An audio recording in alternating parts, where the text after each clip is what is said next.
What's going on today, guys? Welcome back to the channel. On today's breakdown, we're going to be going over what it's going to take for you to put 20 by 10 wheels and 33 by 12.5 by 20 tires on your F-150. What you got to do as far as trimming, cutting, what the your offset is going to look like, and if you're going to need a lift kit or anything. So today we're going to be going over my 2016 F-150, and so let's get into it.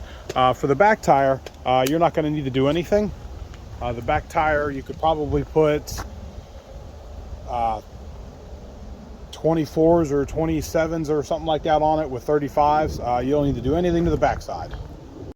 As most of you have seen or asked on the F-150 forums or the F-150 Facebook pages, what you're going to need in order to put 20 by 10s on your vehicle.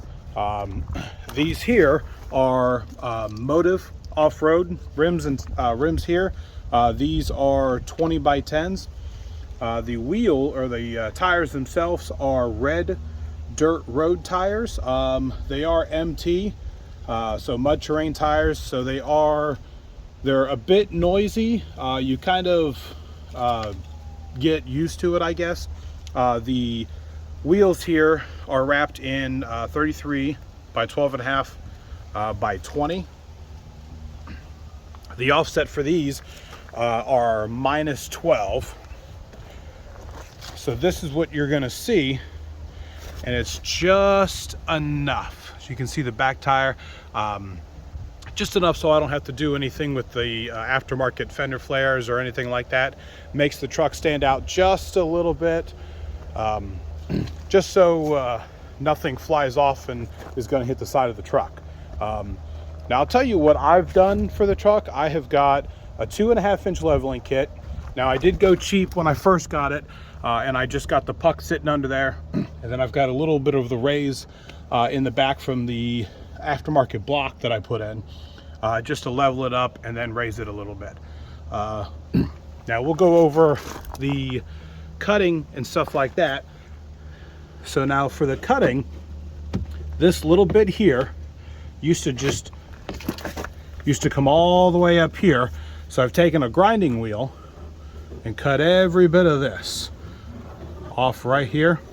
I could probably cut just a little bit more, because what happens is, I've noticed a couple times when the shocks are preloaded, so if you're turning and you go over a bump or you go into a driveway or something, the shocks are going to preload.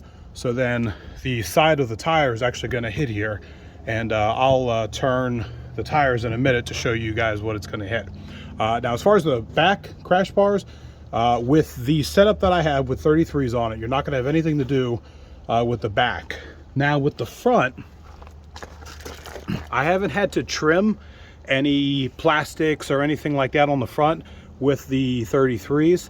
I do know that at full or partial lock, which is turning, in reverse, it does hit the bottom here. As you might be able to see, maybe not, that the bottom is nice and shiny black because of the tire. When it hits it, it kind of cleans all the dirt off of it. But when you're turning forward, you don't have that issue.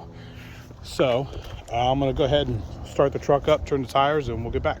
All right, as I have the tires rotated now, as you can see, there's probably 3/8 of a gap in between the plastics here and the little fiberboard we got here. So that's why I had to trim off this whole piece here, because when it's turned full lock, it definitely rubs all of this. I haven't seen any bright spots here from where the tire rubs on it or anything, so I haven't cut anything else off. The rear crash bar there, you don't have to touch it.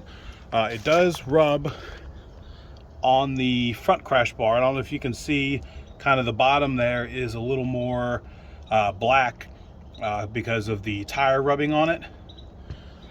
So a lot of people they'll cut off about half of the crash bar here.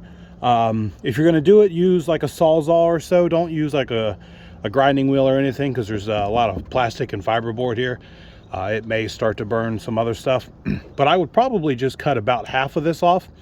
Now for me, and I'll get to it on the other side, what I'm going to do is I'm going to take the crash bar off itself, and what you're going to have to do is take the bumper off as well, because when the crash bar comes out, you can't move the bumper, because the crash bar actually goes in about all the way to here. So you got 2 bolts right here. If I'm not mistaken, they're a 15mm bolt on the top. So I'm going to make another video probably when it warms up a little bit on how to take those crash bars off. But I will, let's go over this side first. As you can see, the front here, it's pretty close to the front.